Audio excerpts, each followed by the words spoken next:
আজকে খুবই একটি গুরুত্বপূর্ণ বিষয় নিয়ে কথা বলবো।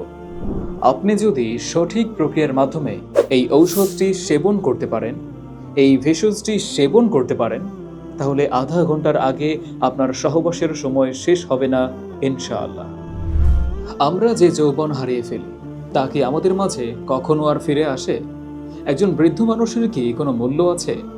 আপনার বয়স ৩০ বা ২০, কিন্তু আপনার যৌবন নেই, মানে আপনার কোনো প্রকার মূল্যই নেই। হয়তো আপনি বিয়ে করতে পারবেন, কিন্তু সেখানে সুখ পাবেন না। আপনার দেহ আছে কিন্তু কার্যক্রম থাকবে না, মন বসবে না, মনের মাঝে আনন্দের কোনো ছোঁয়াও লাগবে না, কাজের প্রতি কোনো আগ্রহ থাকবে না। কারণ যৌবন হলো সব চাইতে গুরুত্বপূর্ণ প্রতিটা মানুষের। তাই আপনার যৌবনকে ধরে রাখার জন্য আজই অর্ডার করুন আমাদের এই কাশ্মীরি জাফরান। আমাদের সাথে যোগাযোগ করতে স্ক্রিনে দেখানো নাম্বারে কল করুন 018-362-36805।